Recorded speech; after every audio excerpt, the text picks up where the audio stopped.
Selamat pagi pemirsa, angka pengangguran terbuka bergerak ke arah yang menggembirakan. Badan Pusat Statistik BPS mencatat dalam 3 bulan per Mei 2026, tingkat pengangguran terbuka atau TPT turun tipis. Dari semula 7,24 juta pada Februari menjadi 7,22 juta orang. Sepintas data itu memberikan kesan kalau pasar tenaga kerja Indonesia sedang membaik. Namun jika angka-angka tersebut dibedah lebih dalam, muncul kenyataan yang jauh dari kata ideal. Inilah editorial Media Indonesia edisi Jumat 7 Agustus 2026 dengan tema Ciptakan Pekerjaan Bermartabat bersama saya Valeri Budianto. Anda juga bisa berpartisipasi dan berinteraksi melalui telepon interaktif di nomor 0215839900. Pagi ini telah bersama dengan saya anggota Dewan Redaksi Media Group Usman Kansong. Bang Usman, selamat pagi. Selamat pagi, Pak Fri. Kabar sehat, Bang Usman? Kabar sehat. Pagi kabar ini editorial mendorong pemerintah agar segera menciptakan pekerjaan yang bermartabat. Tapi sebenarnya memang bagaimana editorial melihat kualitas pekerjaan masyarakat Indonesia sejauh ini? Ya, jadi kita tentu mengapresiasi ya kinerja pemerintah karena terjadi penyerapan tenaga kerja begitu. Artinya jumlah pengangguran itu berkurang. Ya, cuma memang berkurangnya 24.000 itu masih jauh lah dari yang kita harapkan. Berarti ketersediaan tenaga kerja ini kan 24.000. Janjinya dulu kan bisa jutaan kan begitu ya. Jadi kita masih menunggu, ini masih ada waktu cukup panjang ya untuk betul-betul pemerintah menyiapkan pekerjaan yang layak bagi kemanusiaan begitu kalau di Undang-Undang Dasar 1945.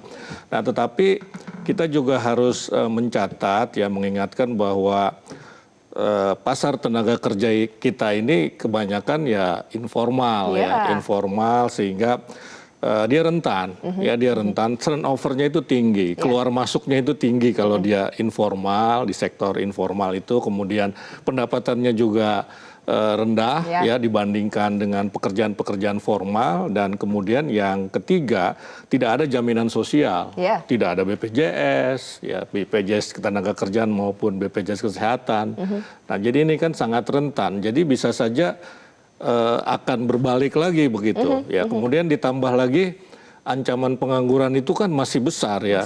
Media Indonesia kemarin mencatat itu di Jawa Tengah itu banyak yang di layoff, yang di PHK ya, terutama industri angka layoff-nya juga tinggi ya, Bang Usman. Industri garmen misalnya, kemudian mainan anak itu mengalami ancaman PHK begitu. Nah, ini juga saya kira perlu menjadi perhatian pemerintah. Ya, kenapa kita sektor informal yang lebih banyak menyerap tenaga kerja itu kan hampir 60% pekerja yang bekerja di sektor informal, karena industri manufaktur kita, industri manufaktur kita ini kan tidak sedang baik-baik saja. Jadi PR ya, kemarin PMI-nya ya, Purchasing Manager Index kita itu yang menunjukkan kinerja industri manufaktur itu 46, sekian, ya itu di bawah bottom line yang 50, walaupun kemarin naik ya menjadi 50,2 begitu.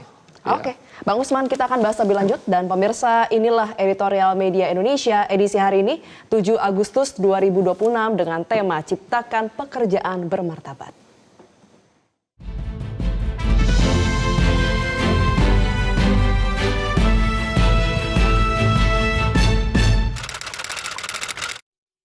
Ciptakan pekerjaan bermartabat.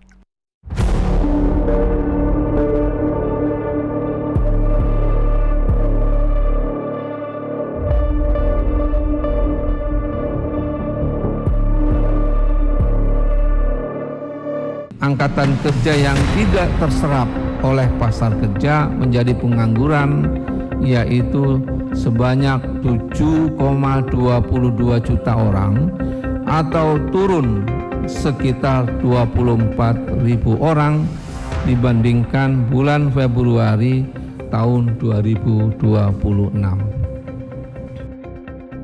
Angka pengangguran terbuka bergerak ke arah yang menggembirakan.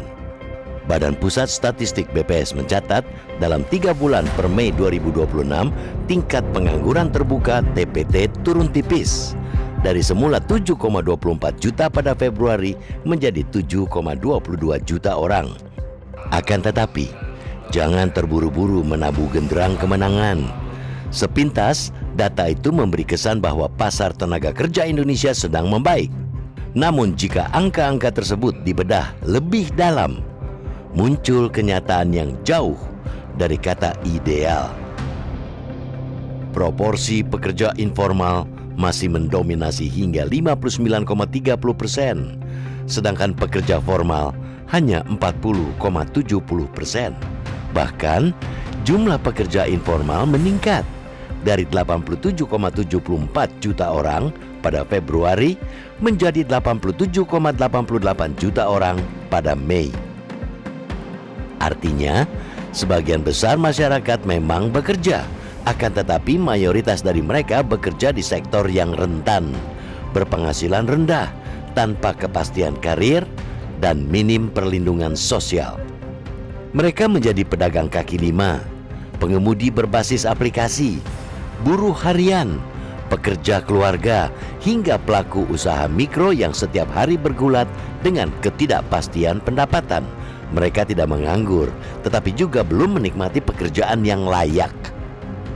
Data BPS menunjukkan rata-rata upah buruh pada Mei 2026 sebesar 3,39 juta rupiah.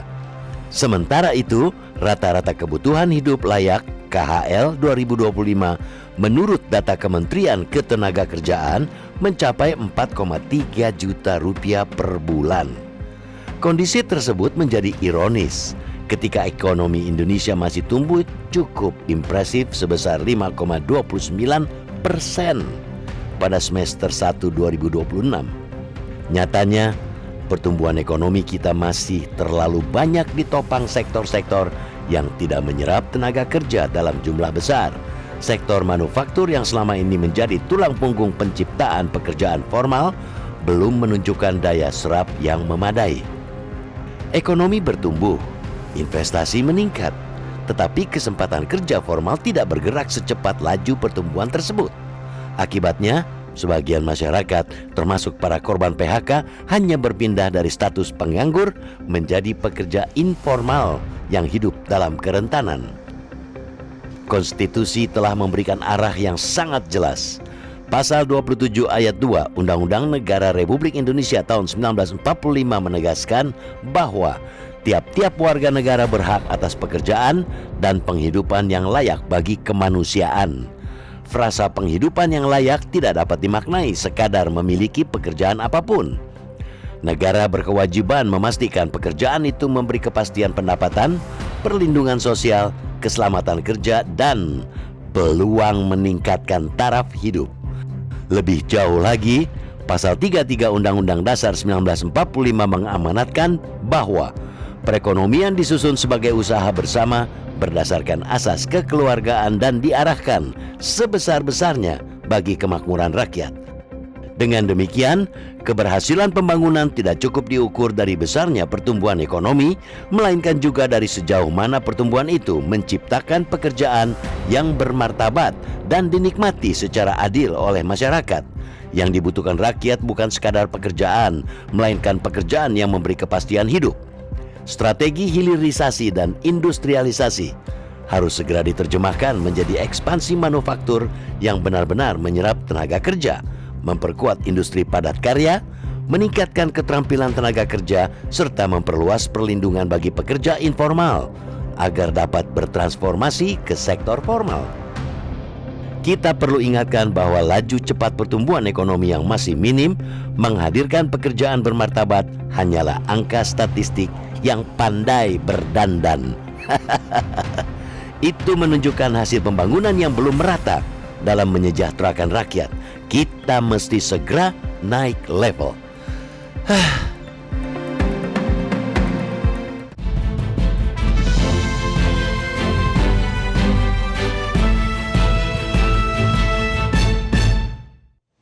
Di bagian berikut Anda turut bisa menyatakan pendapat Anda pemirsa. Jangan kemana-mana, tetaplah bersama kami.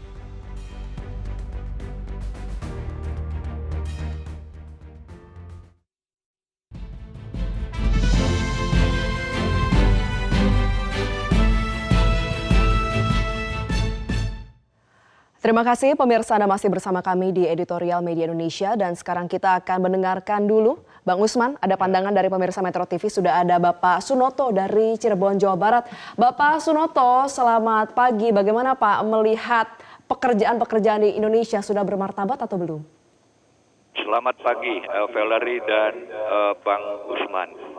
Yang pertama, kita jangan terjebak dengan angka-angka statistik. Karena apa? Itu baru pendekatan kuantitatif yang hati-hati.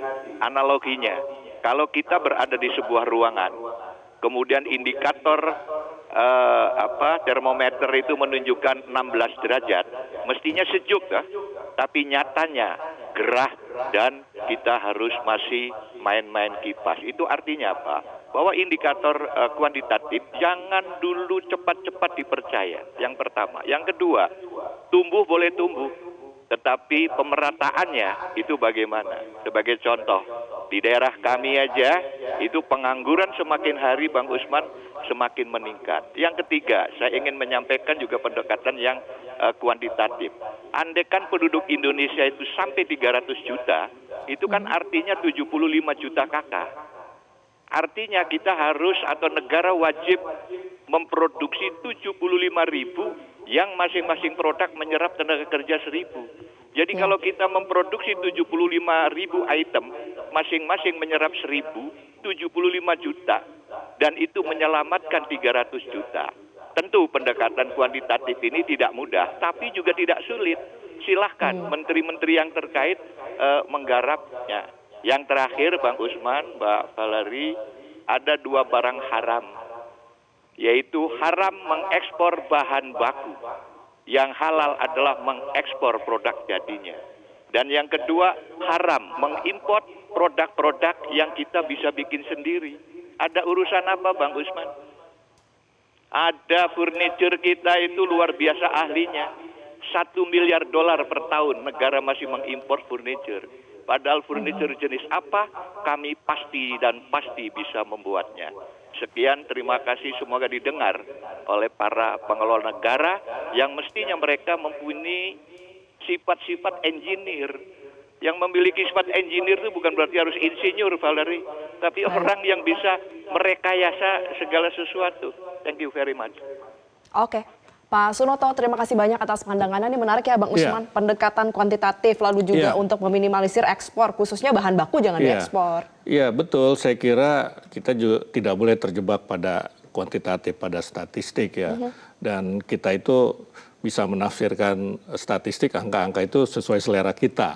Ya, misalnya tadi kalau kita lihat pertumbuhan ekonomi kita yang 5,26 ya 5,26 ya kalau tidak salah, atau 5,29 itu dibandingkan tahun lalu ya year on year memang meningkat. Tapi dibandingkan di awal-awal 2026 menurun justru karena kemarin 5,62. Ya, betul. Kan begitu. Itu kan bagaimana kita baca statistiknya. Ya kan begitu. Kemarin juga tadi juga disampaikan penurunan pengangguran itu kan dibandingkan beberapa bulan lalu begitu kan, 3 bulan lalu begitu. Nah ini tergantung kita bacanya, jadi jangan terjebak memang pada angka-angka statistik. Saya setuju sekali dengan Pak Sunoto ya, bahkan ada buku tuh judulnya Berbohong dengan Statistik katanya begitu ya. Ya jadi kita memang harus ulik lagi lebih dalam. Nah yang disampaikan editorial adalah dalam rangka memenuhi apa yang disampaikan Pak Sunoto, bahwa ternyata peningkatan penyerapan tenaga kerja itu tidak dibarengi dengan kualitas tadi. Artinya yang kuantitatif dan kualitatif itu juga kita bahas. Ternyata sebagian besar 60% kalau mau dipakai angkanya juga itu adalah pekerja di sektor informal begitu. Nah kemudian ya kita setuju dengan yang disampaikan. Karena Pak Sunoto tadi, kalau kita mengimpor ya barang-barang yang bisa diproduksi oleh Indonesia, tentu kan akan menyebabkan pengangguran. Pabrik-pabrik furniture di Indonesia itu akan tutup, kan begitu kan? Karena kita mengimpor barang-barang yang sebetulnya bisa kita produksi. Ya, kemudian juga kita kalau memproduksi barang mentah itu tentu penyerapan tenaga kerja dari perusahaan yang memproduksi barang mentah itu tidak sebanyak ya kalau kita mengekspor, ya mengekspor barang jadi, karena pasti tenaga kerja yang diserap akan lebih banyak. Makanya program hilirisasi pemerintah yang lakukan itu sebetulnya sudah tepat ya dalam konteks menyerap tenaga kerja lebih banyak. Programnya sudah Betul. tepat, tapi kan yang jadi pertanyaan ini apa yang jadi hambatan sampai pertumbuhan ekonomi dengan angka pekerja informal ini masih mendominasi loh. Iya betul sekali ya. Jadi ya karena tadi ya investasi kita, pertumbuhan ekonomi kita ini kan ditopang oleh 4 hal ya sebetulnya. Yang pertama adalah belanja pemerintah. Nah belanja pemerintah itu besar sekali ya di awal 2026 itu sekitar 21%. Nah, kemudian yang sekarang itu menurun menjadi 15% ya belanja pemerintah. Kemudian juga konsumsi masyarakat. Kita tahu sekarang daya beli menurun. Ya jadi pasti konsumsi kita berkurang ya, konsumsi rakyat itu berkurang. Nah, yang ketiga investasi. Nah, investasi ini yang akan menyerap tenaga kerja itu investasi sebetulnya. Harus bisa ya kalau angka-angka iya betul. Iya betul. Angka-angkanya katanya meningkat tapi jangan-jangan baru komitmen gitu loh, belum terrealisasi, belum cair begitu kan investasinya. Nah, yang keempat itu ekspor bersih, ya, ekspor bersih. Nah, kita kalau industri manufaktur kita tadi masih ada persoalan ya, PMI-nya itu baru 50,2, ya tentu kita tidak bisa mengekspor. Ya karena itu kita kan defisit sering sekali mengalami defisit perdagangan. Ya bahkan sekarang kita mengalami defisit APBN kan begitu ya, defisit APBN di undang-undang sih 3% masih oke lah kan begitu ya, tapi kalau tidak kita jaga bisa lebih besar lagi defisit. Iya, ada persoalan lain juga karena ternyata di BPS yang kita harus baca secara lebih komprehensif, angka-angka usia muda 15-24 ini penganggurannya menurun. Bang Usman, itu usia produktif, bonus demografi. Iya, dan kita kalau akan bahas kita ini. Tidak Bang Usman, usai jeda kita akan bahas. Ini akan sangat menarik, pemirsa jangan kemana-mana, tetaplah bersama kami di Editorial Media Indonesia.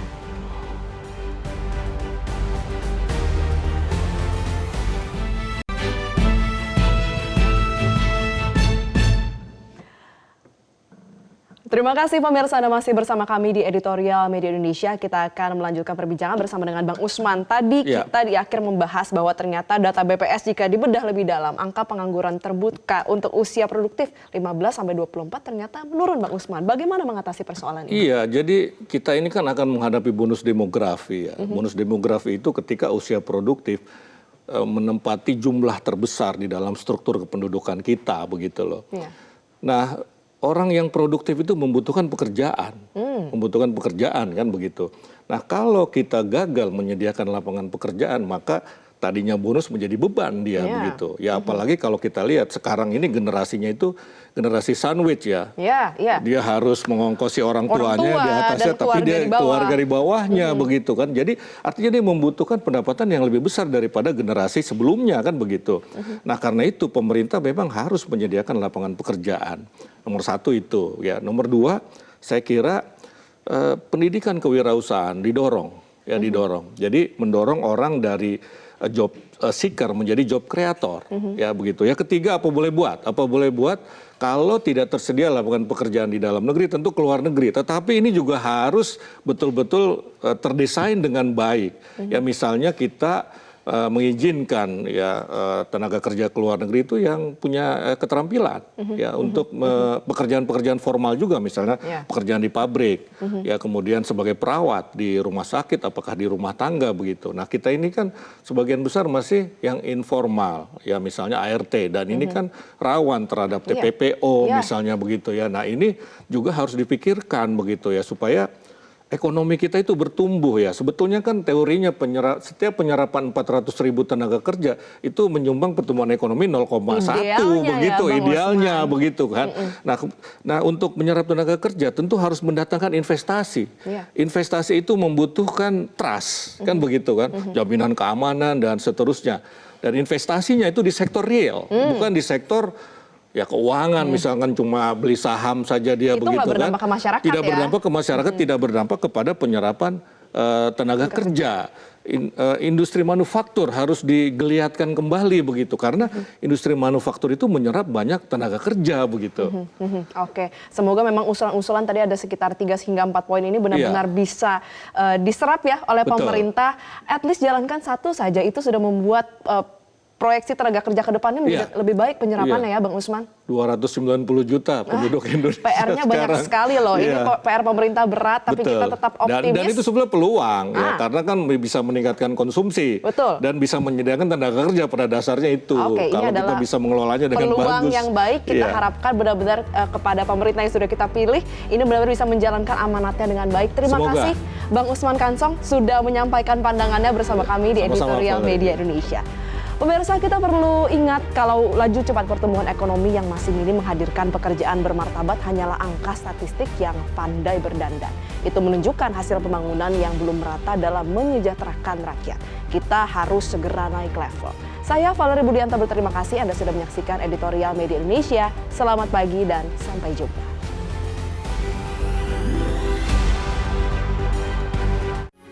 Metro TV. Jelajahi cara baru mendapatkan informasi. Download Metro TV Extend sekarang.